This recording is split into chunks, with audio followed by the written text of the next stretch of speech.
A recap of the events so far on the Lands That Make Us podcast in the form of a journal entry by Sherrilyn Astolder of Medea. Traitorous wretch! Sooner I should have heeded Diana's warning of the Hierophant's intentions. The peace meet was a farce, a lure to trap the esteemed leaders of all the nations of Borromina and send them to slaughter. With me are 3 dignitaries from the other countries: a Tabaxi alchemist of Luxoria named Inara, a half-elf cleric of Hunhup named Francis, the 2 of which appear to be predeterminately engaged to each other, and a human sluice guard of Perian named Plato. We were able to flee the banquet at the mercy of Inara's mother, the Gilded Rose, who created a barrier between us and the self-proclaimed villain Jaren Doothwaite, a master of ceremony not at all. Our way was barred by a great and shadowy creature, and my knight, Sir Harrow, since defiled by dreadful, evil energies. Sir Harrow's departure from the feast should have brought me caution, but I was ignorant and foolish. I shall carry his passing with me for the rest of my long days. It was I who trained Sir Harrow in the ways of the sword, and with him learned his devotion unto the Watcher. He was my charge, as were all of the Protectorate knights who committed murder in the name of a heretic and turned their backs on goodness and nobility, quite literally. From hiding, we glimpsed some of the attendees bound and tossed into carriages, presumably to be delivered as tributes in sacrilegious ceremony to these places Jaren called the Blood Seals, with the intention of reviving someone called the Emperor. It is clear to me now that this man, Jaren, and the Hierophant have been in league for some time, and this situation is indeed more dire than I could have ever foreseen. I, alongside my coincidental companions, traveled alongside the cover of the forest for some time, a place known to Medean people as a place where criminals are exiled and sent to die, to contend with the elements and the beasts of the forbidden territory alone. Though I tried to warn these people against entering such treacherous lands, the choice between the desecrated land of the Valley of the Ancients and the woodland was clear. Though we have already warred with some of these horrendous creatures, we continue onwards with little sense of direction or guidance. I have not been here since our exile of Oracle Diana, whose face I still remember so vividly at the time of her departure. The last glimpses of her white robes as she became entangled within the underbrush. My thoughts stray to wonderings of what befell her. Could Diana still be alive? Here, in the forest? Would she resent me or chastise me? The Medea, indeed the Borromina that I knew, has been shattered, and my expectations for a conventional life on my family estate seems a satirical joke now. I just pray that the Watcher supervises us as we travel from one ghastly domain into the next, and that we return from the forest from where Diana and so many others did not. This is Borromina, a land once whole, now divided by primordial conflicts dating back thousands of years. Its 4 nations have been coexisting in a fragile peace for centuries, but can they truly stand alone when ancient threats come back to haunt them? From the sand dunes and scattered oases of Luxoria, to the tropical fey jungles and scenic coastline of Hunhup, the rolling green hills and towering cliffside peninsula of Medea, to the stormy mountains and etheric wasteland of Perian. An alchemist, an acolyte, a knight, and an abolitionist must work together to preserve the world as they know it. These are the lands that make us.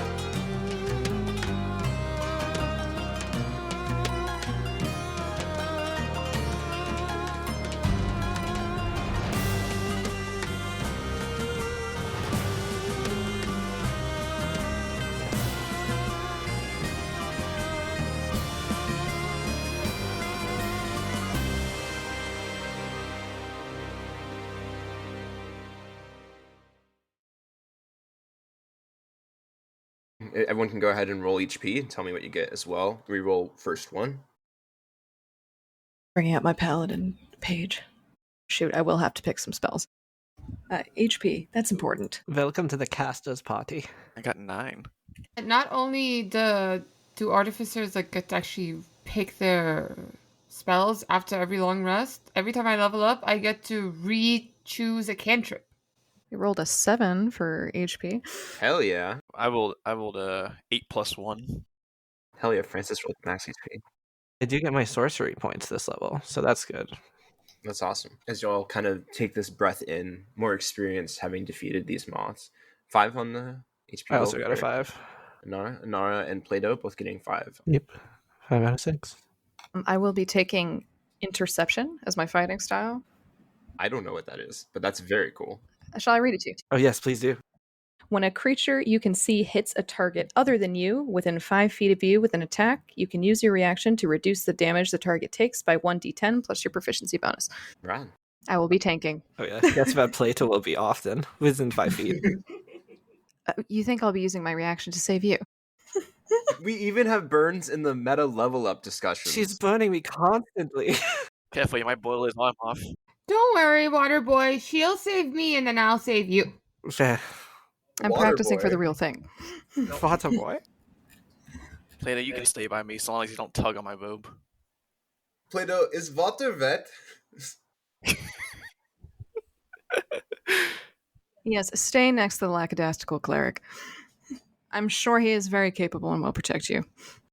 Thank you, strong and capable knight on a horse. You're welcome. Oh my god. Okay. So at second level, I gain infuse item. Yeah, infusions. So it's basically I can create magic items. If there's anything you have the material to make and could think of making as an infusion, I think it makes sense to take it now. And then have the other ones as like slots. Yeah, ready to fill when you discover the materials that could be converted. Artificer flavor. I honestly might just use these sorcerer points right now to get myself another spell slot. As you all see the woods in the distance here. The land itself around you is, again, very dark and cold, but you can feel this kind of warmth coming from the forest on the winds coming from that direction down the valley hill that you find yourself at. You also see visible moonlight piercing through the canopy of the trees in front of you, somehow completely unavailable in the lands you find yourself traversing. As you get closer and closer to the forest line, marking the southern border of Medea, seeking respite for the night.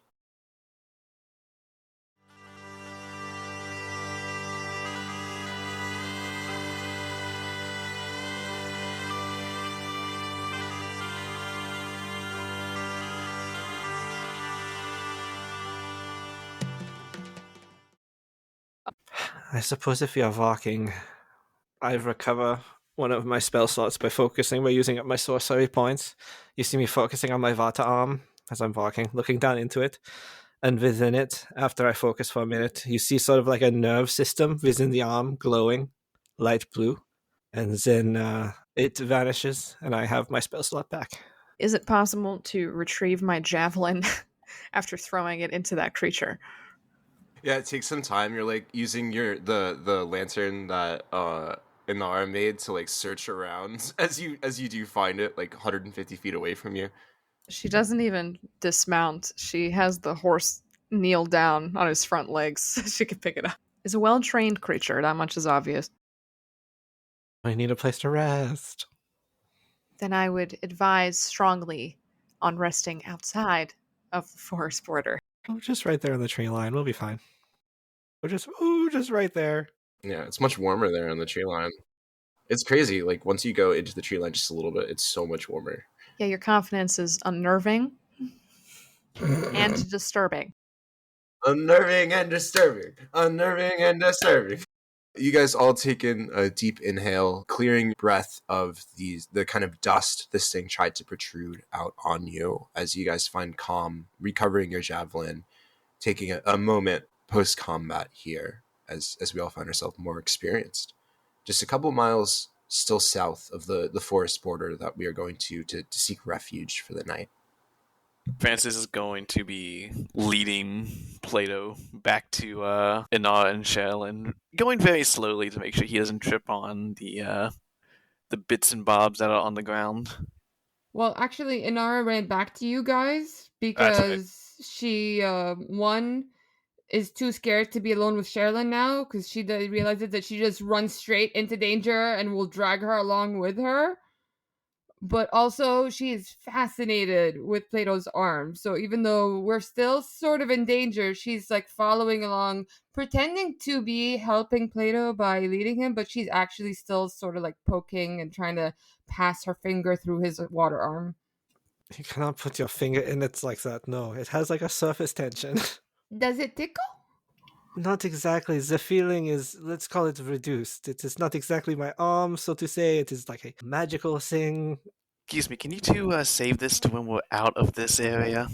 Yes, Sherrilyn is still twisting back and forth, holding the lantern high, vigilant of any more of these moth creatures trying to swoop down and attack them. Perhaps we should find shelter before more of those things locate our party. Maybe we can finally douse that light. Would you prefer to travel in darkness then? Looks at Plato. He'll be fine. Him and she'll hold his hand. It's up to you which hand. She's going to be respectful this time. Meat or water, you decide. Meat or water? Suit yourself, she says, twisting the top of the lantern counterclockwise and dimming the light. Plato puts out the meat hand, but sort of like is like very awkward holding Inara's hand, and then like sort of pulls it back and just puts it on her shoulder. Says, "Yeah, just go ahead and lead the way like this." Huh. I wonder how she'd respond to that. She actually looks a little weirded out by your choice because where she comes from, like physical touches, the more the better. So the fact that you chose her shoulder, she looks at you like for the first time, like Sherrilyn sometimes looks at you like, "What is wrong with you?" Excuse you. But okay, and starts leading you and following the horse. I guess we'll walk back to the horse. We're following me. It is your forest. Well, under my advisement, we would stay away from the forest. You just said we need to find cover. Ara's gonna like look around, do like a 360. Is there anything around other than the forest? Those are the buildings, right? Well, they're ruins. No, the buildings in this area are a little more put together than the buildings we passed, so perhaps we could rest here, but I think if we do just tuck into the tree line a little bit to the north... Have you set a trap for us, Perian? No. Was this all part of some plot? Excuse me, I have been very kind in not bringing up that it was your country that did a massive amount of the betraying, and here you come and you accuse me. We do agree, Midaean, that the investigators all seem to have been aligned with you. If anyone here should be under suspicion, she looks at you with squinted eyes. Well, I will admit that events that have transpired have done nothing good for my reputation or my honor, but I hope that I would have proven myself as an individual in the meantime. However, the Perians have a certain reputation known amongst my people for entering the woods. Considering tonight's events, maybe reputation shouldn't be such a factor in this group? But we have yet to ascertain who exactly is responsible besides the one individual that we saw. How do we know that there is not an agent amongst us? I'm assuming this conversation is happening as we're still heading north towards the forest line. Yes. Right. Yes. Just want to establish. Well, I think it's safe to assume that none of us here are in on this seemingly grand scheme due to the fact that they tried to kill us. They took my mother, and I cannot find my sisters. Well, I assume my loyalty is unquestioning. No. I see no reason why you should be under scrutiny. Well, I'd hope not, considering the state of things. Well, unless they left you behind for this specific purpose, but you're right, even I think that would be a particularly far-fetched. Look, the only thing we have that they do not is that we have the knowledge of all four of us, and we should leverage that. As you all are now approaching The tree line, you see there's kind of a thinner layer of trees that are just rotten, just completely dead. Still some of them standing upright. And then just a little bit past that, you begin to see these lush life of trees, both evergreen and tropical. This massive sprawl of forest laying before you. The silence on the edge of the forest here is deafening. There's just no sound besides all of your own footsteps. No bats, no birds, nothing. As you approach this forest line, I need a perception check from everybody. Ooh. That is a 1 + 2 for a 3. That is a 6 + 3 for a 9. 8 + 0 for 8. No, please. You're muted. You're muted. 15 + 2 for 17. Thank goodness. The one cat. As everybody but Inara kind of looks at the forest line and just sees the mighty, massive volcano that kind of makes itself known at the center of this forest, the caldera, coming to view and distracting you for a moment as you view its majesty. The forest itself is kind of sloped in a way where the trees at the back end are higher, and you can see clearly from this perspective that if someone were in Medea looking, they would not be able to see the volcano. It is only your perspective at present that gives you full line of sight into this. As you approach the forest, Inara, you are the only one to notice two things. One, deeper into the forest view, almost due north from your position, you see a large cloud of black smoke, black and white smoke, kind of entering the air. It doesn't look like a burning or anything like that. It looks like a sign of civilization, maybe a settlement or a small camp in the far distance. The other thing that you notice along the tree line, kind of further to the right of that as your eyes sweep, is this accumulation of fireflies, a lot of them, in one pillar in between these trees. And they glow with this intense white light that looks familiar to you. It kind of matches in color that of Francis's magic. When he cast the guiding bolt, it is the exact same tone and color as these fireflies kind of shimmer along the tree line to the right of you. Okay, so as we get closer to the tree line, Inara scans the entrance to the forest and tries to look deeper within, sniffs at the air, and then turns to you and goes, "I smell smoke. I think there's people within the forest." And she turns and looks at Sherrilyn pointedly. Does a shrug of disbelief. There might have been people in the forest. We would send people into the forest. Well, it clearly seems like it's an encampment and not some refugee running through the trees. But also, she turns to Francis and like tugs on his sleeves. "Remember that pretty light you made when we were fighting those horrible, horrible, disgusting things?" I do quite remember them. Why? Something within the tree line, maybe an insect, seems to be making the same type of light you made. Look! And she points towards the fireflies.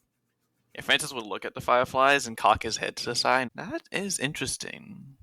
Well, anything interesting in the forest is probably dangerous, and we should stay away from it.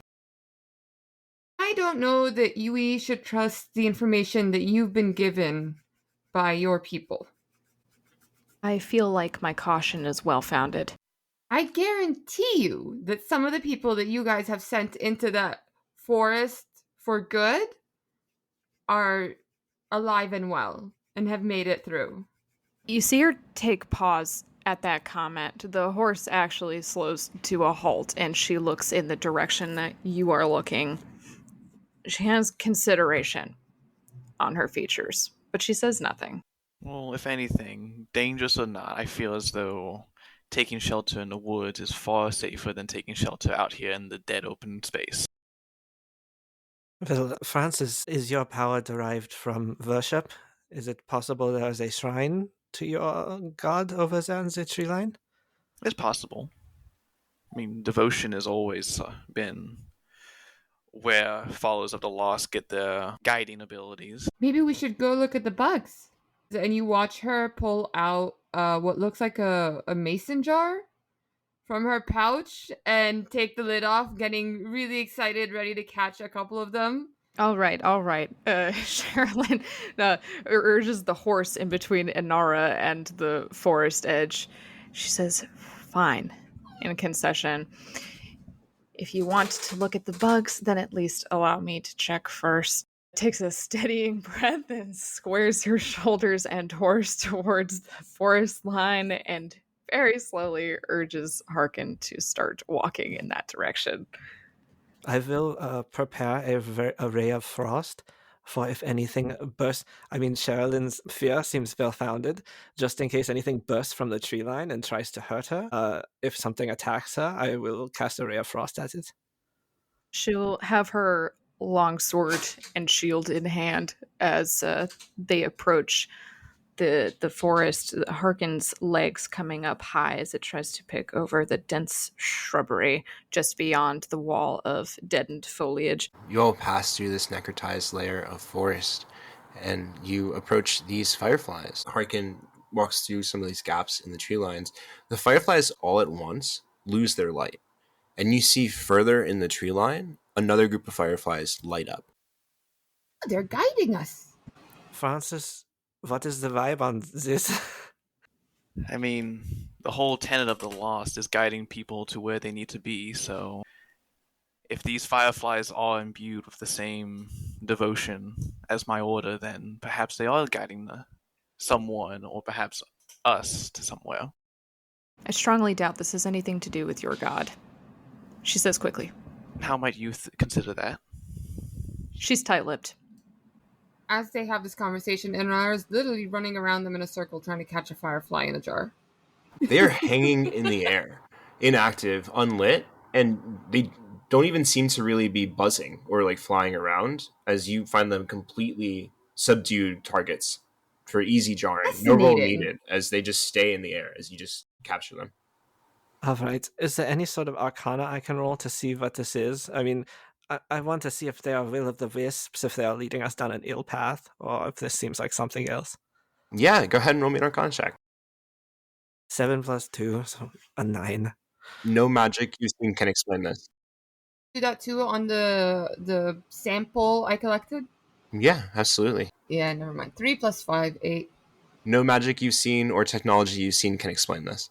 Sherrilyn is suspicious of these bugs as well, and I would like to use a charge of divine sense. Until the end of your next turn, you know the location of any celestial, fiend, or undead within 60 feet of you that is not behind total cover. You also detect the presence of any consecrated or desecrated place or object. How far away? Sorry? 60 feet. Okay, yeah, the fireflies both in the jar and in the next layer of tree line immediately ping as celestial. They do not seem malicious. I would hope not, considering the fact that Anara is currently making a whole pack out of them. I wonder what kind of potions you can make out of their wings. She starts walking, like, I know we were taking a vote, but Inara is staring at the jar in her hand as she follows the light, completely oblivious to whether or not the rest of you are coming along. I think, considering what she had suggested before about the possibility of there being people still here, she would urge her horse to follow just behind her, close enough such that if something sprung out and attacked her, she would be within reach to get in between them. Yeah. As you lead and you pass this second layer of fireflies, Plato, your ready to action does trigger as something swoops out of the tree line, directly kind of past I Sherrilyn. said specifically attacking Sherrilyn. Is that what's going on? You do not have dark vision. The glow of the fireflies, it looks like it could be attacking for sure. Sounds fine. All's about rolls in this section. Only a 9 again. As you throw this water shard up into the air, it just barely misses this kind of beautiful golden owl that flutters from tree line to tree line. Francis would immediately snap back to Plato when he sees his frostray kind of go off. You don't have to be so jumpy. It's okay. Nara, as you reach the second layer of these fireflies, the ones you have in your jar light up for a moment in unison, matching the other ones as they kind of reach the same location. And then all of them go dark, as you see in the tree line further, in kind of a narrow apart, another grouping of these fireflies light. Ooh, they're reacting to something. We're getting closer. She points out the third grouping, so she'll just reach back and grab whoever's close to her and start speed walking towards the next group, not Oh. even checking who she grabbed. Let's not just go headlong into it. Darkness again. Urges the horse into a trot to keep up. Oh, who's helping Plato? I hear the trotting. I try to find them. Hurry along, Perian. Follow the sound of my voice. I should note, as you get into this layer of the forest, on the third layer, the moonlight returns. It's a strange sensation to have lack of moonlight and then suddenly moonlight pierce through the air and sky above you. It is much easier to navigate visibly for even with those with dark vision, those without. You can see much clearer in the moonlight now as you begin to navigate through this forest. If that is the case, I think I am keeping a pretty steely eye on Sherrilyn. This, I think, is the best opportunity that will reveal if she is truly a traitor or not. This test of having to actually go into this place. She is hyper vigilant. When Sherrilyn calls back to Plato to keep up and calls him Perian, Inara will halt and turn around. She sort of stands her ground, tiny as she may be compared to you on top of the horse, and goes, I would just like to note that when you started walking towards the forest, it was the Perian that readied an attack roll to protect you. The horse nearly runs directly into you, and it's only because she has such a steady grip on his reins that he stops just short, his knees bumping up against your legs. Yeah, hooves just barely away from your toes. Pause. She pats his nose and goes, good boy. Completely attributing this to the horse and her connection and not to your handling him. Please be mindful of his strides, she would say. And then she would roll her neck and likewise her eyes and say, well, I'm sure the Perian had little caution when it comes to entering the forest. The Perian has a name, and I suggest you learn to use it if we are to get through this. Come on, this is fine. I am Perian. It is not. In Luxoria, we would not ever allow this sort of treatment to pass, and I have been silent for too long tonight. Go ahead and take an inspiration. She would say to Plato, in response to Inara's outburst, she would say, well, as we were establishing previous to chasing fireflies and traipsing through the woods, we both are not responsible for the actions of our nations, now are we? And I will try my best to overlook these scathing criminal acts if you will try to befriend me as well. And just trust that I will be able to guide us through these woods as best I can. Of course, I understand. After what happened at the party, when you are frightened of a place or a situation, sometimes you lash out. So I understand this attitude from you now, Sherrilyn, and I appreciate that you have come into the forest. We must continue. Hopefully we will find our way out of it as well. Well, if we can all agree to try and protect one another, I think that will be possible. Inara seems to have a good opinion of this forest. Clearly. Inara looks delighted by the fact that the two of you are talking and she feels slightly responsible for it. But then she hears you say her name and she just pipes in, to be fair, Inara has a positive outlook of most places. Especially places that have glowing bugs. She is charmingly chummy and speaks in the third person about herself. Now that you mention it, we are following a cat into a dark forest anyway. But I look over to Francis and I say, but your guides the lost to places they must go. I feel that perhaps we are a bit lost now. Could very well be the case, and looking at how these fireflies are reacting both outside and inside of Anar's jar, definitely feels more and more like he is present here. Now, but just to be safe, to French, just to be safe, so that this does not happen again, you can see him, he's in the dark, he's like tying a rope around his own waist, and then he ties that rope to like a piece of Francis's armor, and he says, this way I will not be forgotten again in the dark. I don't know if the moon is going to persist, and I am worried that you will all take off on the horse. So, just remember, tied to you, Francis, okay. Not to be completely obtuse, how large or small are you, Plato?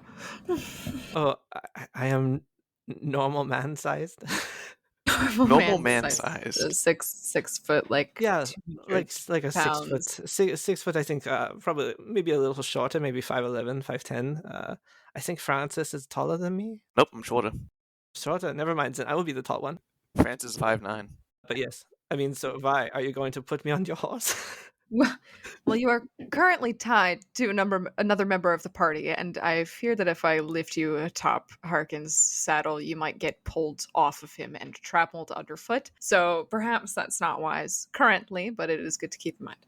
Probably for the best. Animals do not always like me. I think they find that I am unnatural. And she pauses at the use of the word unnatural. And then she continues on with what she was going to say, which was, and I will reiterate, please do not stand directly in front of or behind the horse. That's what you meant by watch the horse. I thought you wanted me. You know what? Never mind.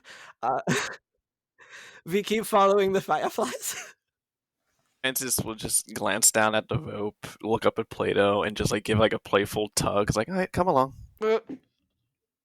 Already abusing this. This is for safety. Yes, yours. Yeah, you all travel through this forest. At parts, it gets very dense, but Harkin still fits through it pretty easily, even with the density. And you all come to this kind of large hill, and as you travel, the fireflies' distances has gotten further and further apart, guiding you. But now you see a large coalition of fireflies just on the outskirts of this hill, and you all walk along it. A few hours go by. It's pretty late at night at this point. And as you crest the side of the hill, walking around it, filled with this beautiful, lush nature, you hear the sounds of some animals. As around the side is at the bottom of the hill is a crystal clear watering hole, currently reflecting the moonlight, as well as built into the hill itself, a temple. Francis, you recognize the symbology on the front of the temple right away as that of the lost. Upon like finding the clearing and seeing the temple, Francis would kind of abruptly stop in his footprint, in his steps, and kind of look up at it and be like, now this is one spot I never thought I'd see a covenant. Fortunate for us. There are a lot of animals at the watering hole, but the main group that's here right now is a large pack of wild horses that are currently drinking their fill. Some of them kind of resting, taking turns, watching each other here. Francis, with Plato in tow, start walking towards the watering hole, regarding the original fireflies and just like looking at the area and kind of observing what's all around it. I should say fireflies all over the place here, floating above the watering hole, kind of throughout the animals, all pulsing with this bright white light. This is excellent. What kind of water is it? Can I? The cleanest, most crystal clear water you've ever seen, Plato. I found some. Francis would kind of just look back at Plato, look at his arm, and then look at the water. If you put your hand in there, would it go away? Inara was in the process of like turning around and about to start running around to explore the place, and then she hears Francis's question and literally freezes in place and turns to look at Plato. Her eyes are huge, waiting to see what you say. Plato walks over to the pool and takes his hand, and using his call to the wave ability, he freezes the entire hand into sort of an armsicle, and he sticks his arm into the water, and he says, "No, it will stay. The arm is composed." He sort of stands up like he's doing like not a TED talk, but like it shows it's from the arm is composed of an ether-soaked water, completely unique. That is why I can sort of throw parts of it as a spell focus. Fascinating. And then she, as soon as you put your armsicle, into the water, Inara dips her hand into the water next to it to see if the temperature changes. I think that is the case. I mean, unless the spring has other magical property, the arm is all ice, so it would, I think, change the temperature around it. Does the temperature change affect your body as well?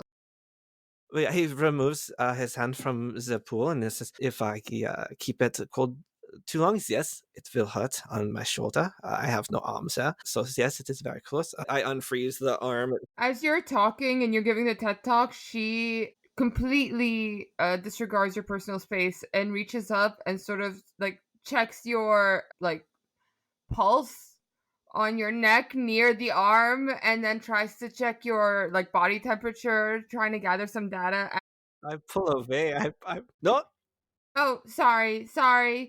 It's a bad habit. Sorry. She holds her hands up. I go to pull away. If you try to pull away too much, Francis kind of like is starting to kneel down next to the pool, so he kind of gets tugged back a little bit. It's like, hey, wait, hold on. Sherrilyn is walking the horse around the group. This farce. Oh yes, and she's speaking to herself. She makes a musing sound and says, "Surprising lack of dangerous animals or anything otherwise deadly."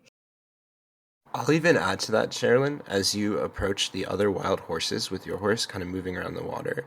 They note your presence from a large distance and don't seem to mind or get spooked at all by your presence or your horses as you approach. And seemingly familiar with visitors. More puzzling by the moment. Francis is gonna kneel down next to the watering hole and cup his hand and dip it into water and take a small, like, little sip of it. Yeah, it is incredibly refreshing. You feel very sated, like you've drinking a lot more of the water than you have. Once he does it, he finishes off the water in his hand and then looks around and sees kind of how tranquil the whole area is, and then seeing Sherrilyn across the watering hole, he'll kind of call out to her and be like, "Didn't you say people used to come through here?" Yes, she slightly raises her voice. And were never heard from again. They were sent into exile. Is there any sign of like recent activity other than like the horses? Roll me a perception check. 11. You smell the smells of a stew, some sort of cooking food coming from the temple. Hearing that from Sherrilyn, and then as he like stands up and like lifts his head in the air, he catches a whiff of the stew, as if like it had been something that's been happening forever. Takes the rope that's attached to the plate and just like kind of drags him along to the temple without saying anything. All right, we're going in.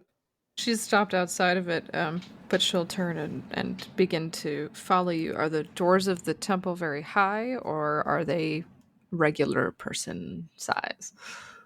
There's two large doors that open wide into the temple. The temple itself has a large plaque kind of across this door. As Francis approaches the door, he would stop and read what the plaque says if it's not like too faded or covered. There's two different plaques here. One at the top, kind of engraved into the doorway. It says the Temple of the Lost, Arborman. And then the plaque underneath it is gold and added sometime after the first engraving. And it says Birthplace of Barshan's Brew. Francis would read the two plaques and kind of tilt his head at the newer one and then kind of turn back towards Sherrilyn and say, well, someone has clearly visited this place recently, let alone renovated it, it seems. A brewery in the middle of the exiled land. How outrageous. Anara, I'll say you know from your studies, Barshan is the name of the healer. That is his last name. And Barshan's Brew is one of the original names for the healing potion. So, I guess, does anyone read the name out loud? Yeah, Francis would read the plaques out loud. Okay. So, Inara wasn't really focused on what any of you were doing. She's running around trying to explore all the different... She's already gathered some water and put it in her flask. She's picking some, I'm assuming, flowers and herbs that she would never have seen in the desert. She is fascinated by this, but also it reminds her of the oases of back home. So she feels this innate sense of safety. And she's completely dropped her defenses. She was just running around having fun, basically.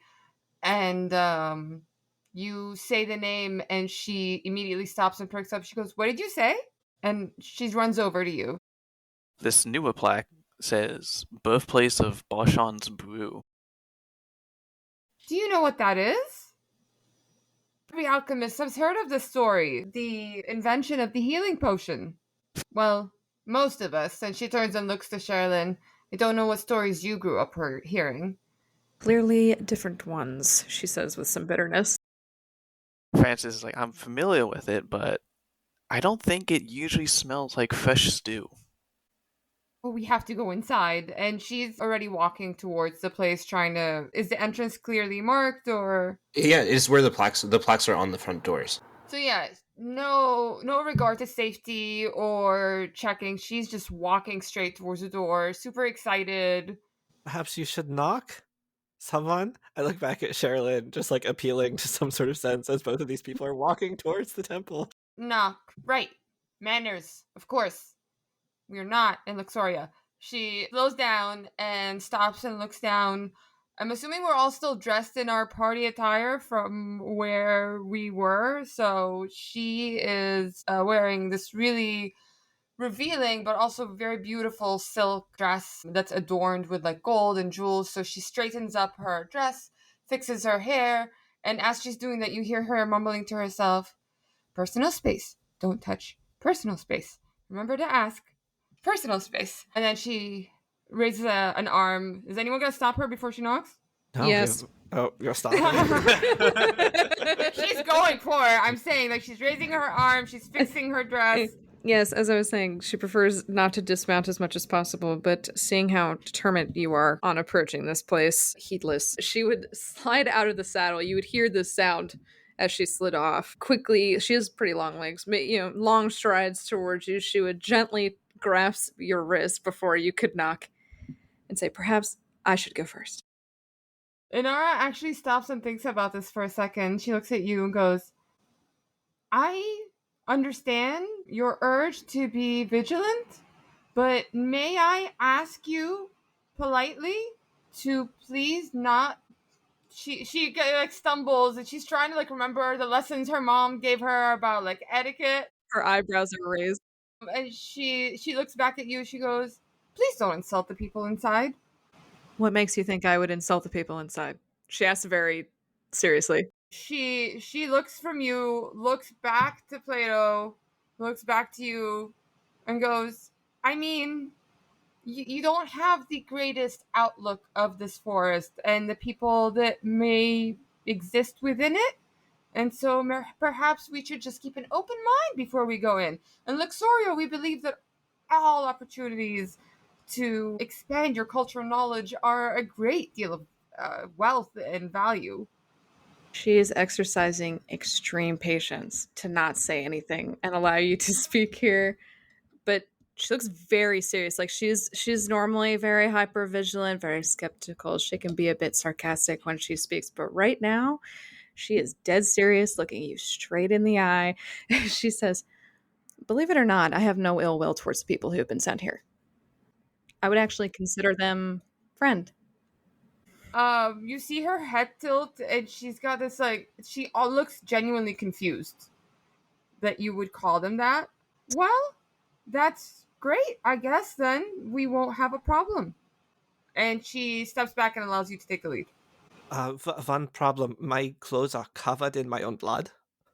Francis would kind of look at him up and down and be like, we've accepted worse looking people before. That's all right. Oh, fine. Good. I'm sure we can explain the situation. Francis says it's fine. I follow his lead here. All right. She releases the cinch hold that she had around Inara's wrist with her index finger and her thumb, and herself would knock on the door.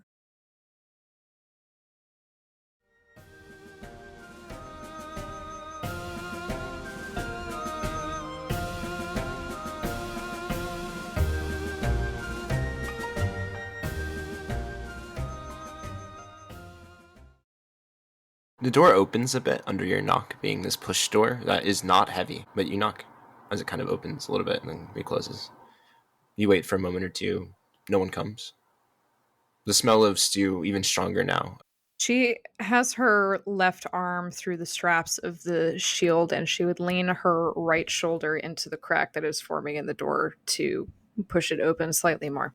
Yeah, you get a great whiff of this stew as you see before you in the center of this room is a active fire, logs underneath it, with this huge pot sitting above. To the right of this room, on this room, is a large set of cots and sleeping rolls, all kind of laid out in this big pile. A thin layer of dust on them, as well as a large pile of clothing next to it. You see towards the back of the room a large altar, as well as a fountain with the similar looking water from outside.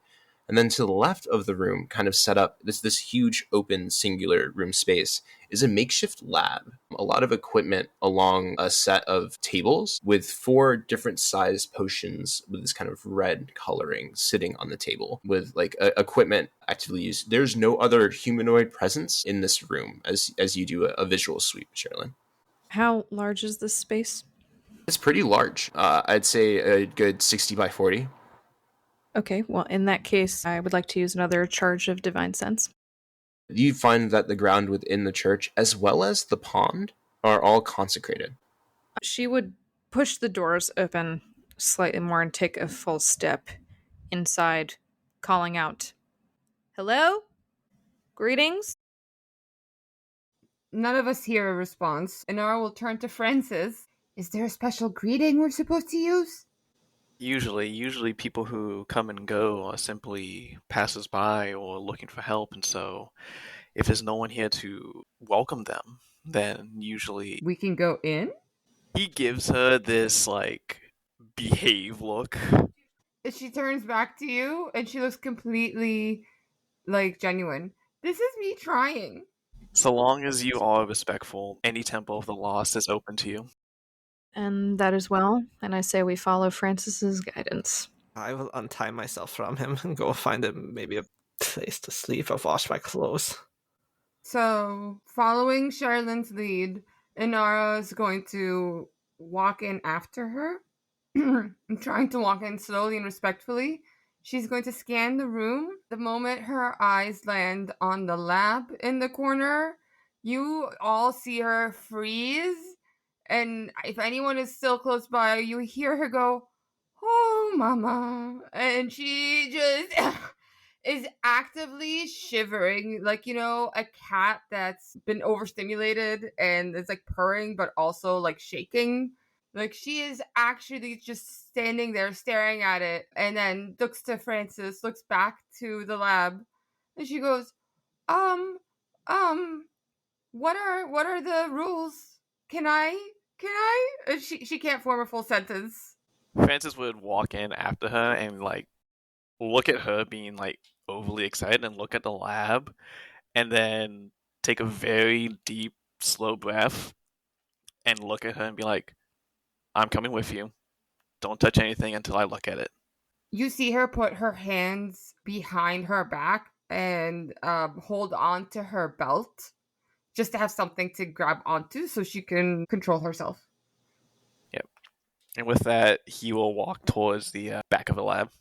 You approach the lab. Plato, you see the fountain could easily be used for washing your clothes. There's also this large clothes pile that seems present here next to the collection of cots. And Nara and Francis, as you all approach the lab, you see there's less dust in this area. And Inara, I think actually, go ahead and give me an intelligence check. I believe in you. No, intelligence is fine. It was the wisdom. Yep. She's smart. She's just not. Oh, beautiful. 23.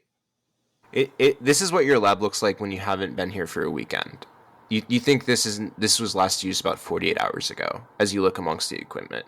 And there's quite a bit of stuff here. There's an herbalism kit, an alchemist kit. There also is in these jars labeled ingredients, including, as you eye among them, pixie dust, powdered unicorn horn, powdered nightshade, mandrake root, and clay.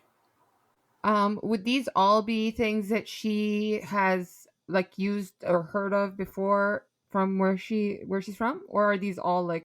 Except for the clay, I think these are some of the rarest alchemical ingredients you've heard of. So trying to follow Francis's instructions to not touch anything, Inara leans forward to closely read the labels, and she's sniffing at the jars and beakers. Also, the crimson colored potion sitting on the table. Sorry. So she's smelling everything. She's reading everything. Her ears are perked up, and she is trying really hard. Like her hands are fidgeting because she's trying really hard not to reach for anything.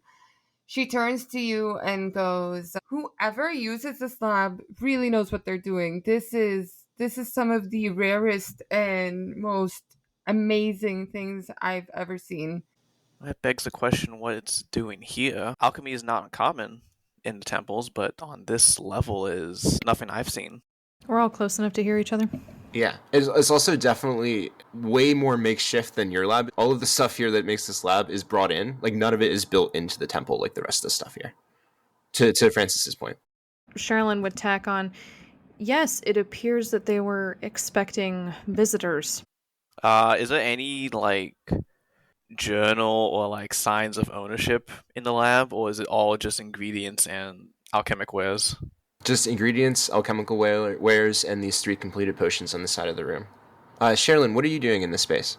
She's kind of making a circuit around it. That you said there was a table. Is it a long table, like for lots of people? Yeah. There's a dining table kind of next to this fountain, in between the stew and the fountain.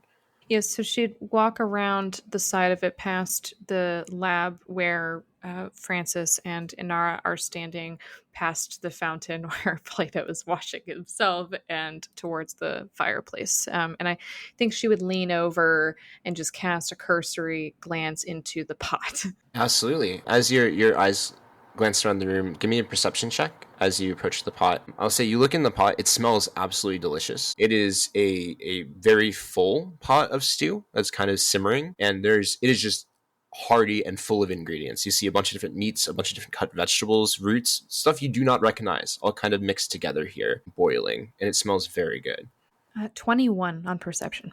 As your eyes kind of glance up from the soup and do one more cursory glance kind of around the room, taking in the sense of it, clearing your mind for just a second, you see sitting atop the pile of clothes, as your eyes cast over, an outfit made of white. A set of robes that, if worn, were to obscure the entire body and face. Are you standing in this location, Plato? I believe I am over by the fountain. I've taken off my shirt and I am rinsing it using the shape water cantrip to create sort of a whirlpool motion in the little 5-foot space I am in front of.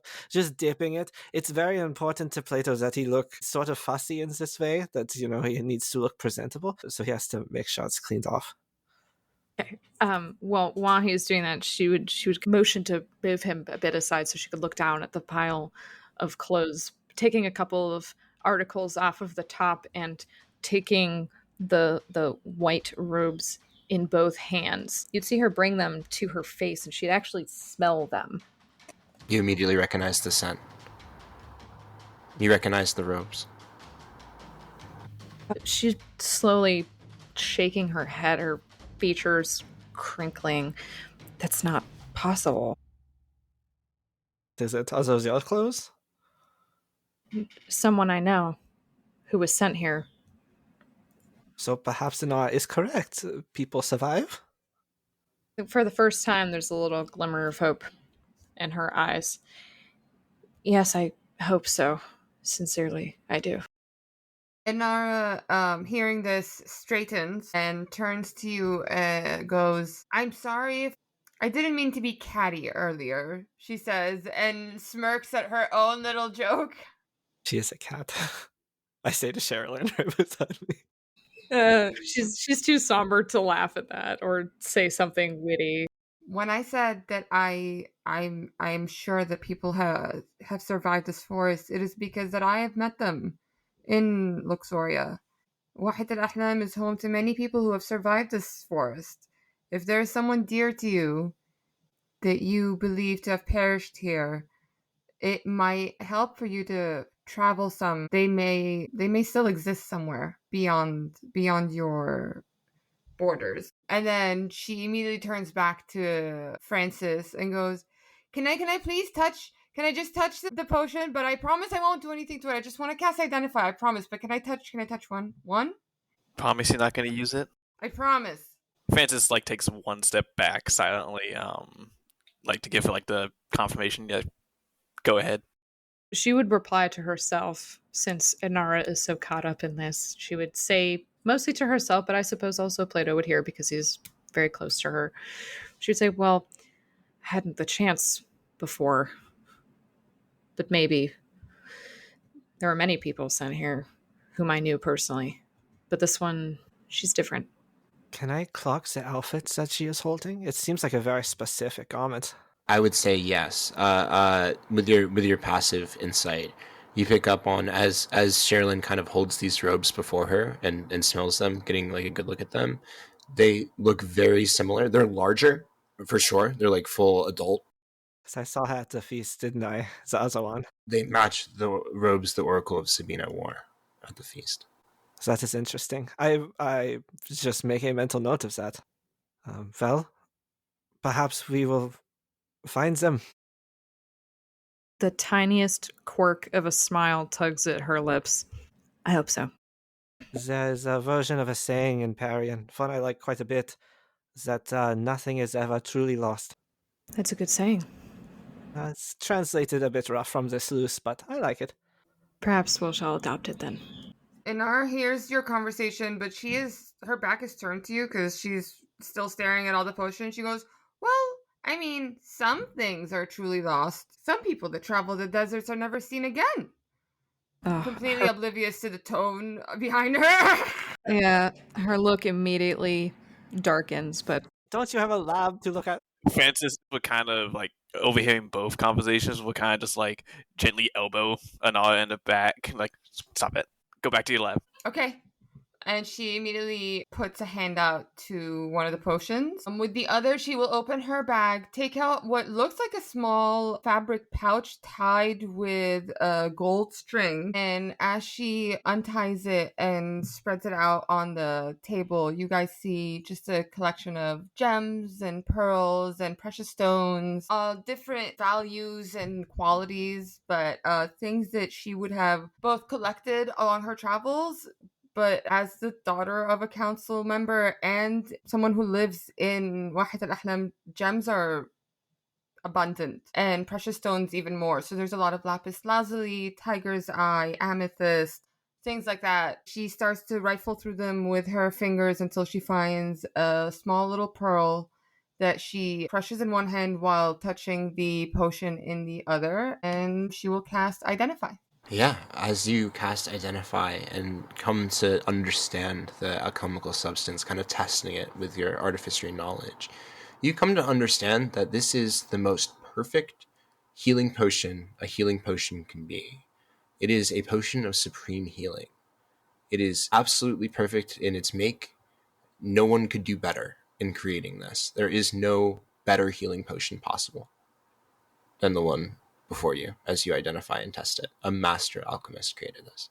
As this knowledge fills Inara's head, her eyes widen.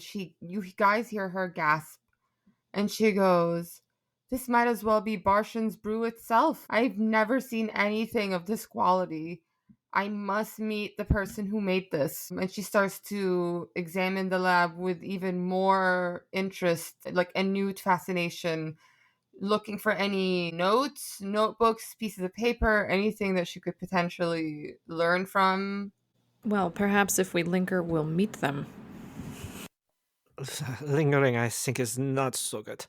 We have to make our way to one of the places that he mentioned, or at least try and get information to one of our leaders. I don't think traveling this night will get us anywhere safely anyway. I second that thought. I don't think we're going to find another respite like this, traveling through Sir Stalda's most dangerous woods. Do not mock me, Sir Francis. Well, we will stay here tonight. We'll have some of this delicious stew, but after that, I think we should head to Netta's Valley on the other side of the mountains.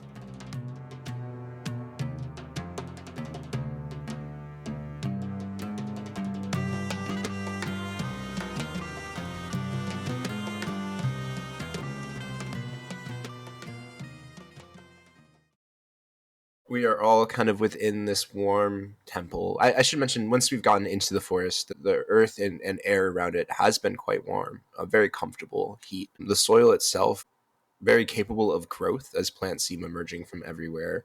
A lot of berries and natural occurring fruits along the path as you all arrived at this temple. Yeah, the stew is hot in the center of the room.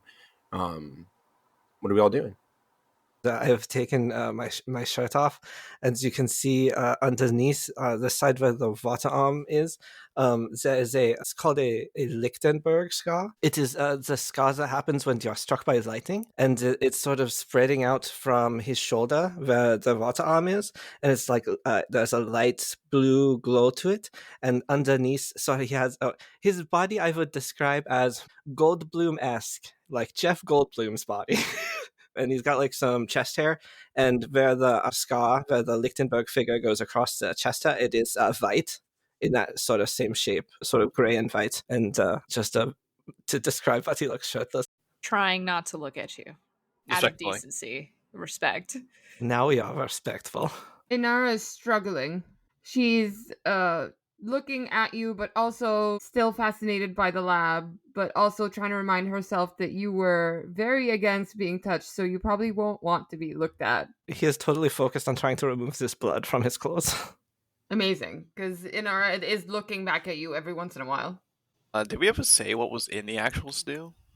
Visibly, if you look at it, you spot some rabbit meat, some carrots, some cabbage, and some celery. But as it kind of boils over, you spot different things. It seems like a stew made of many, many ingredients.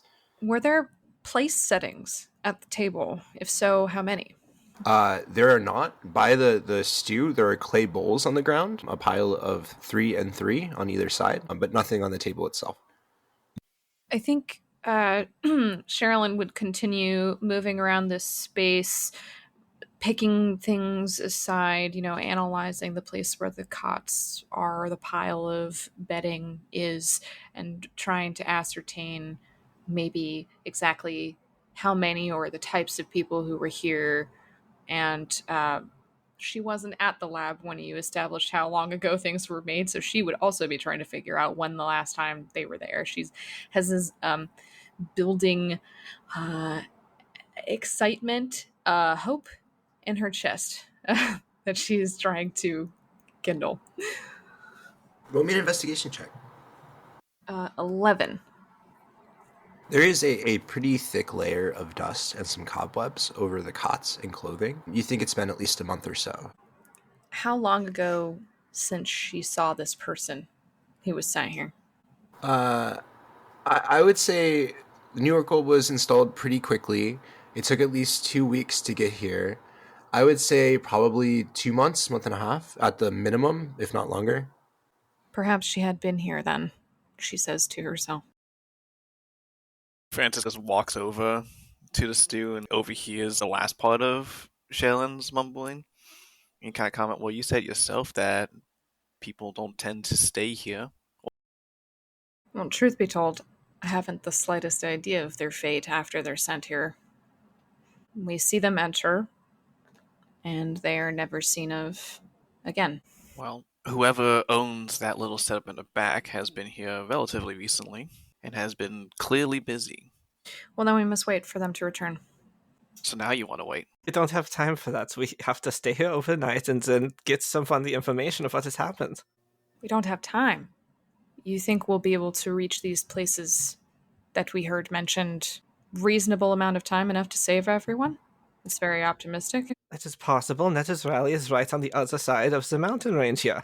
It is one of the easier parts of Perian to travel from the north to the south of the mountain range once we climb several mountains. She has like this look of wanting to outburst, but she maintains it. Steaming. She says, I will help you, Plato, she says with enunciation. Emphasis on your name. Emphasis on your name, yes. But I cannot leave until I know the fate of this person. I am duty bound. It seemed like you said they were here a long time ago. Was this person an alchemist? Do you have reason to believe they have used the lab? She looks towards Inara and Francis, who have been standing in front of the lab this entire time. And Inara has been rambling and raving about stuff that she really hasn't been listening to in detail at all. And she says, I'm not sure, my lady. Do you know when this person might return? Who owns this sanctuary? Inara looks up from the potion that she had been identifying and goes, these are some of the highest quality ingredients and potions that I have ever encountered. I don't see anyone leaving these behind. They must have been crafted for a reason. And then picking up on the tone of the room now that she's actually looking at you guys, she looks at Plato and goes, I mean, you said it yourself. We have to travel across multiple mountains. We can't just walk along. There's going to be preparations that need to be made, and this seems like a safest place to do them. My lady is correct. And she turns back and looks at the lab and looks back at you and then goes, and there's some things that I really need to look into, honestly. So the more time we spend here, the better. And the hour is late. It would be unwise for us to continue traversing. I'm just saying we are the only ones who know what has happened down there. We have to tell someone as quickly as we can. We will. We all are equally as invested in saving lives as each other. If we get to Netta's rally, I can send a message to my sister Nori in the council. She will listen to me and mobilize right away. Yes, Nora, you have mentioned. We will find our way there as sure-stepped as possible, and not blindly in the dark. Inara is staring back at the lab and then interrupts you guys and goes, perhaps we don't have to leave to get a message. She's looking at all the ingredients and goes, if I add a little bit of this, and then maybe if I can find some of that root in the gardens, and then she turns back at you and goes, what if we can send a messenger? As you turn around, you feel her presence directly behind you before you actually see her. And she's standing over your shoulder looking down at what you are doing, not in equal curiosity, but with genuine intrigue.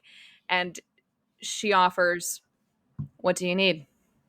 Turning back and finding you, she like immediately goes, oh, and then she was actually like completely expecting to be chastised or yelled at. So when you offered your assistance, the smile on her face is radiant. What? I'm not completely disagreeable. I'm so sorry. That was not a reflection on you. Even in my home, I'm not exactly the easiest to handle. And she just shrugs her dainty little shoulders like, what you gonna do? Just so. So, what do you need? I don't know. What do I need? Do I get to decide what I need for a homunculus? I should say it. I'll look it up. It was a long list. Okay, you need a gem or crystal worth at least 100 gold pieces. That's it? I have that in my pouch. You do. Okay. Wonder that she doesn't get robbed. Do you say that? As you would go to produce this item, this glittering gemstone in your hand, yes, she would say that. She looks up to you and goes, where I'm from, gems like these can be found easily, and we don't usually travel without bodyguards, or at least I'm not allowed to. Maybe that's why Mom won't let me leave alone. And then she turns around, starts looking through the shelves, picking out certain jars, as well as rifling through her own pouch, and turns back to Sherrilyn and goes, I need feathers. Feathers. She says this slowly. She's like making a mental note that she has to keep an even closer eye on you than she already was. Feathers of what variety? The bigger, the better, I would assume. Something that could carry significant weight, but just whatever feathers we can find out by the watering hole. I'm sure birds as well as the animals come down to drink.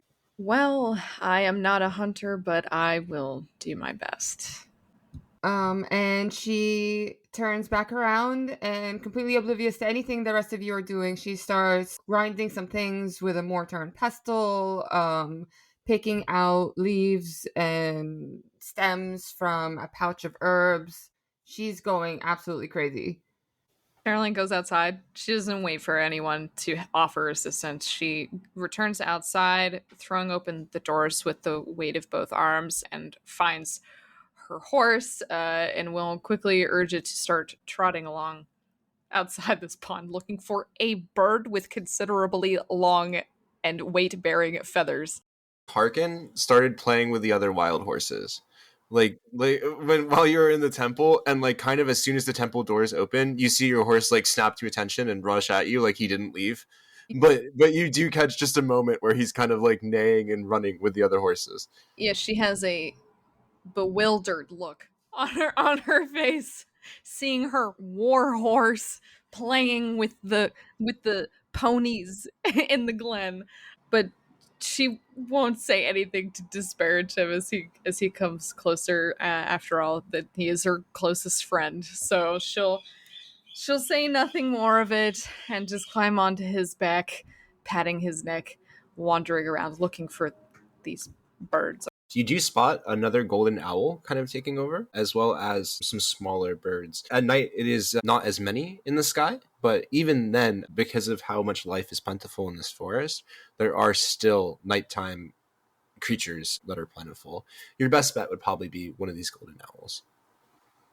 She would linger the horse, idle him at the edge of the glade, looking far up and towards the canopy, waiting for one of these owls to alight upon a branch. And as she waits, she is slowly reaching back, finding a javelin, and tossing it in her hand, readying it into throwing position.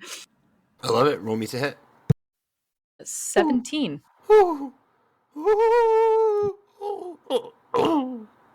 As it nails the owl directly to a tree. Go ahead and roll me damage. No. I rolled max damage. That's gonna be 8 piercing damage. Yeah, as the owl is just completely pierced through the center of the chest, both halves of the owl kind of fall to the ground. God, no one witnessed that. She's never done this before. She's not a hunter. She doesn't kill small animals habitually. So as she sends the javelin with she feels like the appropriate amount of force, and she sees it shred this owl in twain, falling off the branch in 2 distinct thuds on the ground.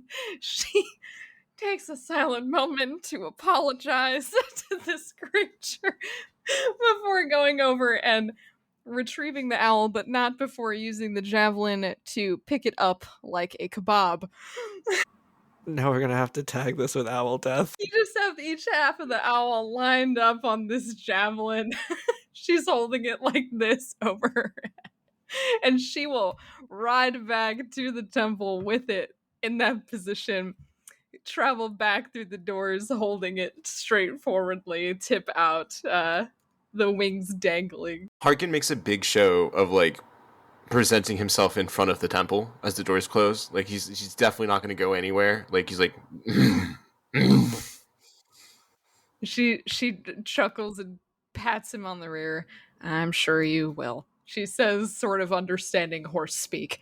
Sherrilyn walks back through the temple doors with this absolutely beautiful golden owl split in twain on different parts of this spear. Plenty of feathers. Sarah has her back turned to the entrance, so she doesn't see you come in, and she is very focused on molding this what looks like a clay statue of a bird using this substance that she has created. Is it artful? Does it look like an owl? Sure. She wasn't thinking owl per se. It just looks like a large bird, more like a falcon or... Yes, allow me to rephrase. Does it look more like an avian or like a lump of clay? An avian. No, she's definitely worked with this substance before. And her mother has definitely gotten her a lot of art lessons as a child, so she knows what she's doing. Okay, so I have done some research and reading here, and what you're looking to do is feasible in a way. So the homunculi you are creating can understand you and your commands, however, it cannot speak. However, it is still technically an object, and you can use your Artificer's imbuement to imbue it with a message that plays on record when it's touched. However, that is up to 6 seconds long. So, the new fun challenge is creating a message that communicates what happened here in 6 seconds. And then this thing could fly potentially at 30 speed all the way back to somewhere and deliver this 6-second message. Could it deliver like a written message? Yes, I will say it's traveling through a very sandy, or if it's going to the capital of, if it's going to Wahid al-Halim. I was thinking Netter's Valley was the closest one. I mean, yeah. I mean, you've never been to Nutter's Rally, and you don't know anyone there, which might make it hard for your homunculi to identify someone. Yeah. But you could just say deliver it to this area, and then it might work. But it's definitely riskier. No, yeah. I was thinking Plato's sister, because he had mentioned. Might I propose a suggestion? She says as she approaches with the owl kebab. Yeah, what did you do to that? Hearing Plato say that, she turns around and Inara screams, and then all you hear is just this triggering word, Leia, mama. And she's just staring in horror at what you're presenting, and then gathers herself for a moment before she goes, I guess I should have clarified. Maybe some fallen feathers? Well, I could not pluck them from the owl whilst it was alive. Its sacrifice is worthy. Another part of you wants to bat around the body. Wants to what? It's a cat joke. It's a dead bird. Oh God! A dead bird on a stick. Why did you do this? Francis, that is not a symbol of your god, right? That's... Francis kind of just looks at it, and it's like, well, no. That is, I think, a little excessive.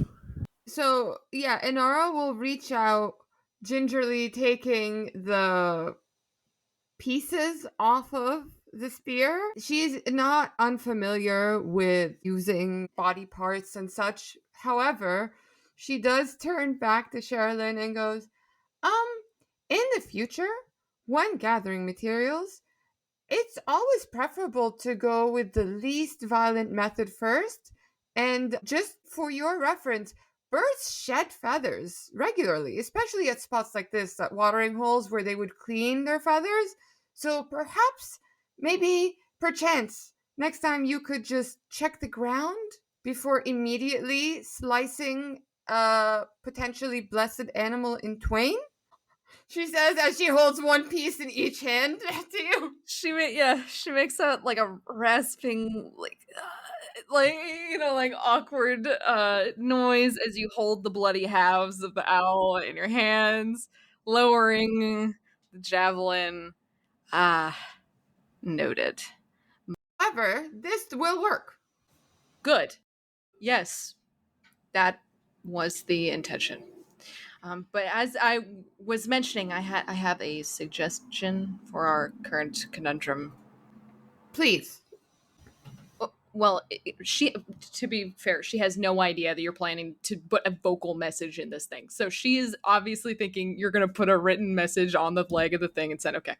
So she says, might I make a suggestion? As you are attaching this message to the mineral avian with the feathers, Mineral avian? She's already getting distracted. my lady. Yes, I am following. Okay. Might you wrap the message in something, a proof of the elements, such as leather?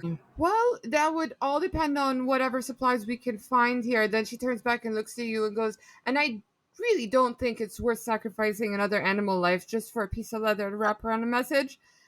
Just in case you were thinking about going out and hunting something to skin it.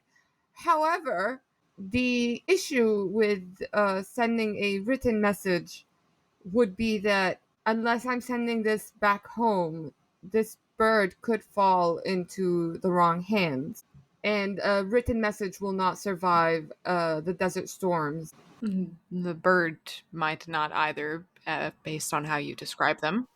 She immediately looks slightly offended that you would doubt her skills. Excuse me, I know exactly what I'm doing. The bird will make it there just fine, but I cannot also imbue the message paper and the leather wrapping, she says, and she now is doing quotations.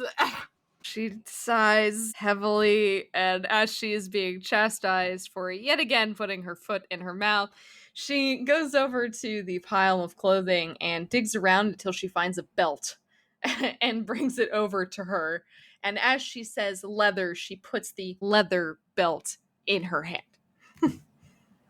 I mean, this is admirable, but if you're trying to send one to my sister that is in Brig, it would be across storms. This seems very unlikely. Is there any paper? I know there were no notes left behind by the alchemist that created all this, but is there any just random paper, maybe something to write with? As you look around, you have in your lab many notebooks, quills, ink, to take notes, to write down the results of things. It is weird that that isn't present here, but it is decidedly not present. Well, yeah, Inara would immediately turn around, already feeling at home in the slop setting. So she's just reaching out for something to write with and on like she would back home, and goes, very organized for someone of such a creative mind.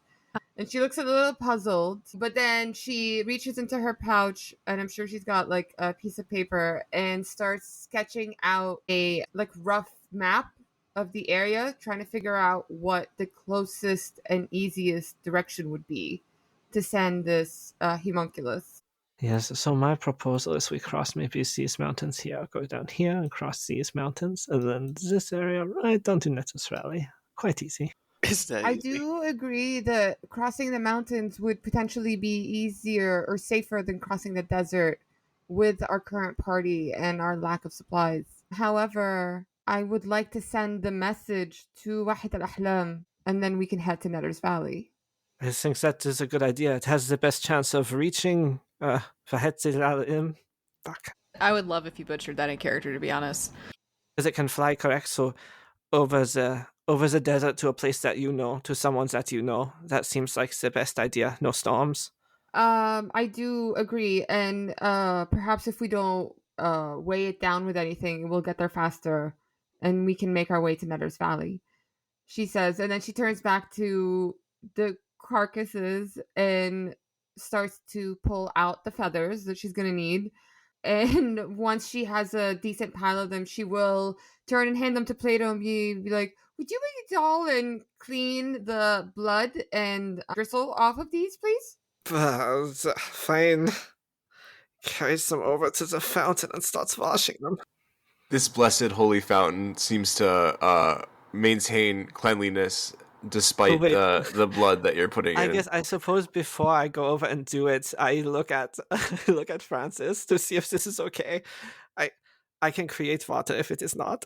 No, it's fine. I'm sure owl blood is the least offensive liquid that has graced this water. Well, it had my blood in it earlier, so let's hope. I shiver at the implication of that sentence. Yeah, the water maintains itself. Like, it does not dirty. It is still completely clear and clean, as you learned this earlier as you bathe as your clothes, but no runoff in this water as you clean these owls. I will finish cleaning them, and then I will finally get myself some delicious stew after I drop off a armful of feathers for Inara, who I assume is just going at a sort of Zoomies level hyperspeed doing her alchemical business. She absolutely is. She's fine-tuning the sculpture and inlaying in its chest this pomegranate red ruby that she picked out from her pouch, and then creating these little divots in the wings for the feathers to go into. Yeah, as the mechanical whirring begins to turn this creature into a living homunculi of your own creation, the first thing it does is look towards Sherrilyn and back away in fear. Oh, yeah, feeling pretty uncomfortable right now. There's no like straight parchment, but is there books? Are there books in here? No. No books. Okay. No. Wow, that's awkward. Nothing to bury my face into. She will turn towards the mantle and lean upon it as if gazing into the fire. Your homunculi kind of calms itself. Inara will reach out her arm for it to hop onto and very gently try to like pat its feathers, calm it down. Don't worry, she won't do that again. We explained the situation. It was a misunderstanding. She could do it again, technically. Yes, a misunderstanding, she mutters to herself. All right, Inara, you have this flying homunculi. What is the plan? She turns back to the group and goes, I feel like our best bet would be to send this message to someone on our council. They would be best equipped to mobilize whoever is needed. And then she looks a little sheepish as she says this part. She goes, I will admit I am not maybe the most eloquent out of my family, and I do get easily distracted. I'm limited to a 6-second message. I could use your help crafting it. She looks down at the ground. Wow, everyone's humbling themselves today. Been that kind of day, man. The homunculi's eyes are just wide on Sherrilyn, just following her around the room, keeping like really good watch, kind of Stay wincing away. every now and then. She's trying to stay as far away from this poor creature as possible. She did not relish killing that thing the first time. But she would turn around as Inara humbles herself and asks for the aid of the party. And she would say, what sort of message do you think would reach the ears of your council?